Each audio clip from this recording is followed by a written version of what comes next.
টুকরা টুকরা হয়ে 50 মাটির নিচে যেতে হয়েছে।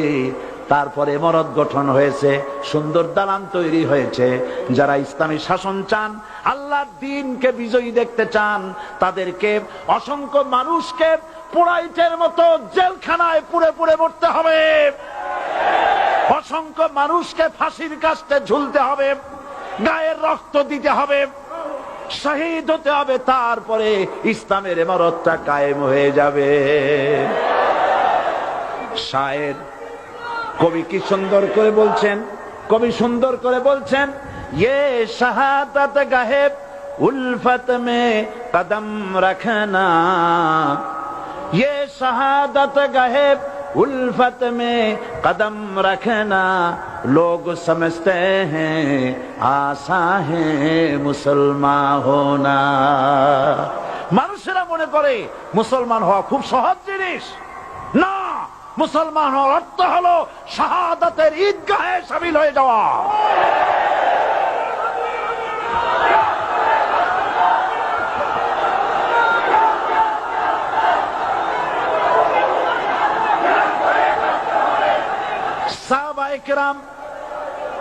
সাহাবায়ে কেরাম মার খেলেন, এবার স্বয়ং আল্লাহর নবীর গায়ে হাত তুলল। আবু জাহেল এসে হুজুরকে মারলেন, গলায় চাদর দিয়া এমন জোরে টান মেরেছে, রাসূলুল্লাহ পড়ে গিয়েছেন।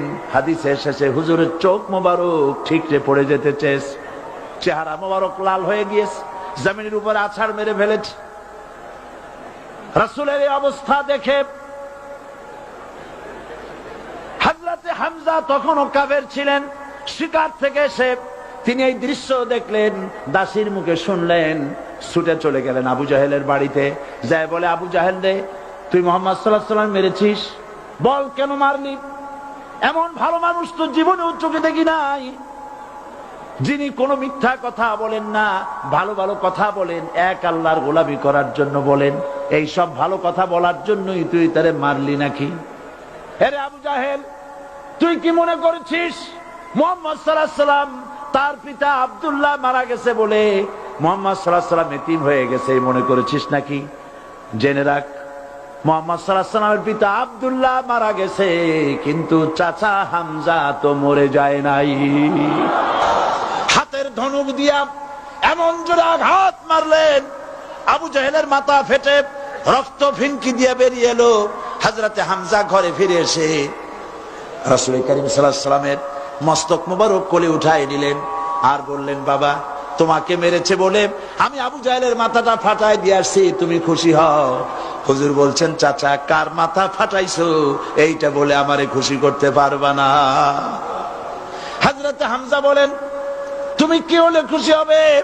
হুজুর বলেন, হামজা চাচা গো, আমি খুশি হব যদি একটিবার চাচা তোমার মুখে শুনতে পাই ঈমানের কালেমা।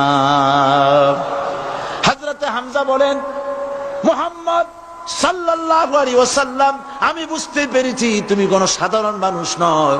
সাধারণ মানুষ হলে পরে তুমি প্রতিশোধে বিশ্বাসী হতে, খুশি হতে।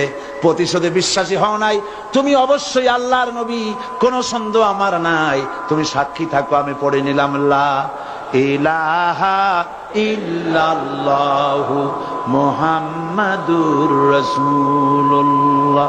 জোরে পড়ে, লা ইলাহা